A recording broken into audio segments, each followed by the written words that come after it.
Hello everyone, নতুন আরেকটি ভিডিওতে তোমাদের সবাইকে স্বাগত। পুরো ভিডিওটি দেখবা, পাশেই থাকবে। আজকে ভেদা মাছ দিয়ে আলু দিয়ে সিম দিয়ে ঝোল রান্না করব। তো এই মাছটাকে তোমাদের এলাকায় কি নামে পরিচিত অবশ্যই কমেন্ট করে জানাবা। আমরা ভেদা মাছ নামে চিনি, তো তোমাদের কাদের এলাকায় কি নামে ডাকে অবশ্যই জানাবা। তো ভেদা মাছ ভেজে নিলাম ভালো করে একদম। এরপরে কড়াই বসিয়ে দিলাম। কড়াই গরম হলে পেঁয়াজ কুচি দিয়ে দিলাম, জিরা দিয়ে দিলাম, তেজপাতা দিয়ে দিলাম। তো তেজপাতা আর তেল দিয়ে দিলাম, দিয়ে পেঁয়াজ জিরা এবং তেজপাতা ভেজে নিলাম। তো এরপর অল্প পরিমাণে হলুদ দিলাম, হলুদ দিয়ে পেঁয়াজটা একটু ভালো করে ভেজে নিয়ে আলুগুলি দিয়ে দিলাম। আলু সুন্দর লম্বা লম্বা করে কেটে ধুয়ে নিয়েছিলাম, দিয়ে দিলাম। এরপর লবণ দিয়ে দিলাম, হলুদ গুঁড়ো দিয়ে দিলাম, মরিচ গুঁড়ো দিয়ে দিলাম, দিয়ে মশলার সাথে আলুটা ভালো করে মিশিয়ে নিয়ে ভেজে নিলাম। একটু সময় ভেজে নিলাম, দেখতেই পাচ্ছ। এরপরে অল্প পরিমাণে জল দিয়ে দিলাম, অল্প পরিমাণে জল দিয়ে ঢেকে দিলাম। আলু সিদ্ধ হয়ে গেছে। এরপর ছিমগুলি দিয়ে দিলাম, ছিমগুলি দিয়ে আলুর সাথে ভালো করে নাড়িয়ে চেড়ে মিশিয়ে নিয়ে ধনিয়ার গুঁড়ো দিয়ে দিলাম এবং জিরার গুঁড়ো দিয়ে দিলাম।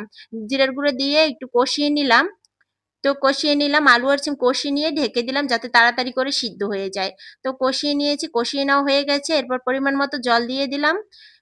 দেখতেই পাচ্ছ তরকারি বলক উঠে গেছে। এরপর আমি বেজে রাখা মাছ এবং ধনিয়া শাক দিয়ে দিলাম, দিয়ে ঢেকে দিলাম। এরপর কাঁচামরিচ কুচি দিলাম, হয়ে গেলে নামিয়ে নিলেই হয়ে যাবে। তো হ্যালো এভরিওয়ান, আশা করি তোমরা সবাই ভালো আছো। আমি কিন্তু খুব ভালো আছি। আমার ভিডিওগুলি ভালো লাগলে অবশ্যই পাশে থাকবা, নেক্সট ভিডিওর জন্য অপেক্ষা করবা। সবাই সুস্থ থাকবা, ভালো থাকবা। ধন্যবাদ সবাইকে।